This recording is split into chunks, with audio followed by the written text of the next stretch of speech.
Live Bihar YouTube पर subscribe और Facebook पर लाइक जरूर करें।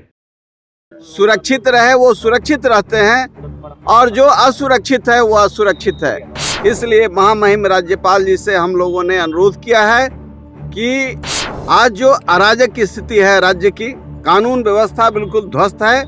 इसमें इस सरकार के पुलिस प्रशासन से, चूंकि उसको फ्री हैंड काम करने नहीं दिया जाता है, एक अन्य मार्ग से संचालित होता है कौन सा अपराधी पकड़ा जाए, किसको निर्दोष को कहां फंसाया जाए, ये साजिश चलती है। बिहार में अपराध बेलगाम हो गया है। यहाँ जितने रिटायर्ड अफसर हैं वही सत्तासीन है। अविलंब सरकार उस पर कार्रवाई करे। नमस्कार, मैं हूँ राजमोहन तिवारी और आप देख रहे हैं लाइव बिहार। बहुचर्चित रुपेश हत्याकांड को लेकर कल यानी 3 फरवरी को पटना पुलिस ने यह दावा किया कि उसने इस मामले की गुत्थी सुलझा ली है और अपराधी को गिरफ्तार कर लिया है।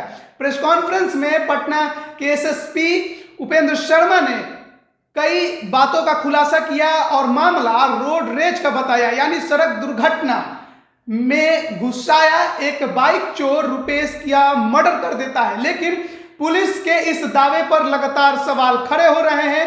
विपक्ष तो सवाल खड़ा कर ही रहा है, लेकिन अब बिहार के पूर्व मंत्री और पूर्व विधायकों का एक प्रतिनिधि मंडल राज्यपाल से मिला है और इस हत्याकांड की सीबीआई जांच कराने की उसने सिफारिश की है। इस प्रतिनिधि मंडल में कई बड़े चेहरे शामिल हैं, जिसमें पूर्व मंत्री रामजतन सिन्हा, अजीत कुमार, सुरेश शर्मा, बीना शाही, पूर्व सांसद अरुण कुमार सहित कई पूर्व मंत्री विधायक राजभवन पहुंचे हैं और उन्होंने सीधे सीधे यह सवाल खड़ा किया है बिहार पुलिस पर कि आखिर किसे बचाने के लिए यह सारा जो गेम है वो खेला जा रहा है और एक ऐसे व्यक्ति को अपराधी बताया जा रहा है जिससे जब सवाल किया गया कि क्या जो आपराधिक घटना पुलिस बता रही है वो सच है, तुम खुद से बताओ, तो वो कहता है कि जो पटना पुलिस बता रही है वही सच है, यानी कि वो खुद इस बात की पुष्टि नहीं करता है, वो पूरी कहानी नहीं सुनाता है। इस संबंध में क्या कुछ वो प्रतिनिधि मंडल कह रहा है, अब खुद सुनिए। यहाँ पर जितने हम लोग उपस्थित हैं वो तमाम लोग कल हम लोग रुपेश कुमार के पैतृक गांव गए थे और जिस समय पुलिस ने इस घटना को रहस्य उद्घाटन करने का घोषणा की, हम सब उनके पिता और परिजन के साथ बैठे थे। पटना पुलिस के द्वारा जो घोषणा की गई उसको सुनकर सारे लोग, उनके परिवार के लोग अवाक और सन्न रह गए। बाद में उनकी पत्नी का भी बयान आया कि पुलिस दोषी को बचाने का प्रयास कर रही है। मीडिया ने इसको बड़े ही कारगर ढंग से उठाया था और बिहार के डीजीपी ने यह कहा था, बिहार के डीजीपी ने ये संगीन मामला है, सेंसिटिव मामला है, इसलिए हम 2 दिन के बाद नाम उजागर करेंगे। उसके बाद उन्होंने कहा कि इसमें कॉन्ट्रैक्ट किलर का इस्तेमाल किया गया है, इसलिए अरेस्ट करने में थोड़ा समय लग रहा है और पटना से गुजरात तक 200 स्थानों पर छापेमारी का पुलिस ने दावा किया। लेकिन कल जो कुछ हुआ वह खोदे पहाड़ निकली चूहिया। जिस व्यक्ति को, जिस एक युवक को सामने लाया गया, वह मीडिया से लेकर के आम जनता, किसी को यह बात पच नहीं रही है।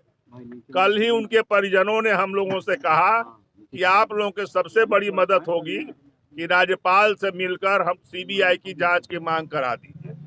उसी सीबीआई की जांच की मांग के लिए हम सब लोग यहाँ आए और महामहिम राज्यपाल को हमने ज्ञापन सौंपा और सारी बात से अवगत कराया। और होता तो असल ये है कि जिसको ये लोग चाहते हैं कि सुरक्षित रहे वो सुरक्षित रहते हैं और जो असुरक्षित है वो असुरक्षित है। इसलिए महामहिम राज्यपाल जी से हम लोगों ने अनुरोध किया है कि आज जो अराजक की स्थिति है राज्य की, कानून व्यवस्था बिल्कुल ध्वस्त है।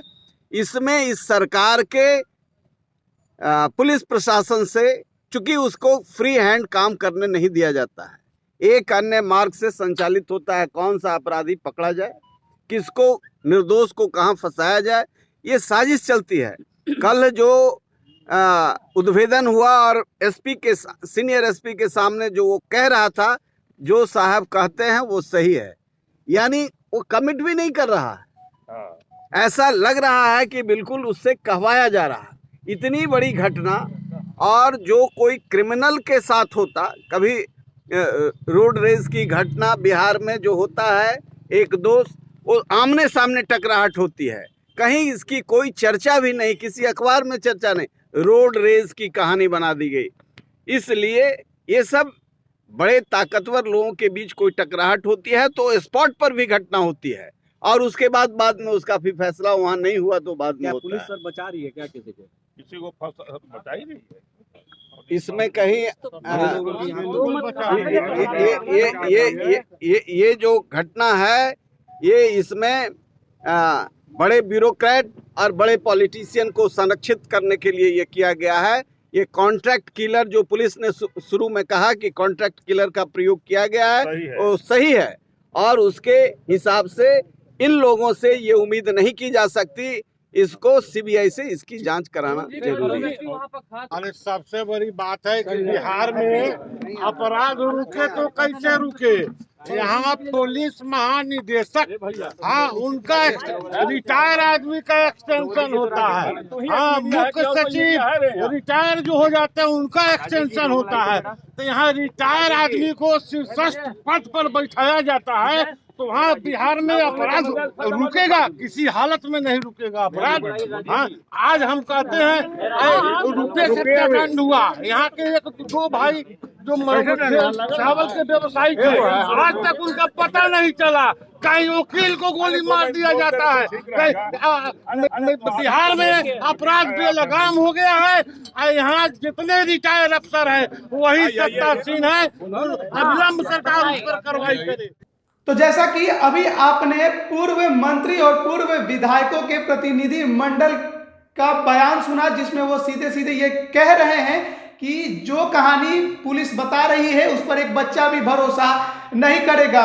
बिहार बीजेपी के पूर्व प्रदेश महामंत्री सुधीर शर्मा ने तो सीधे सीधे बिहार डीजीपी पर सवाल खड़े कर दिए और कहा कि रिटायर्ड आदमी अब आगे एक्सटेंशन लेकर काम कर रहा है, यानी कि बिहार में जो आपराधिक घटनाएं लगातार बढ़ती जा रही हैं उस पर लगाम लगा पाना एक रिटायर्ड पुलिस अफसर के बस की बात नहीं है। और साथ ही साथ पूरा प्रतिनिधि मंडल ये कह रहा है कि इस मामले की सीबीआई जांच होनी चाहिए, और उन्होंने ये भी कहा है कि उन्होंने रुपेश के परिवार से मुलाकात भी की है और सभी ये चाहते हैं कि इस मामले की सीबीआई जांच हो। आगे क्या कुछ होता है इसकी जानकारी के लिए बने रहिए लाइव बिहार के साथ। धन्यवाद। लाइव बिहार यूट्यूब पर सब्सक्राइब और फेसबुक पर लाइक जरूर करें।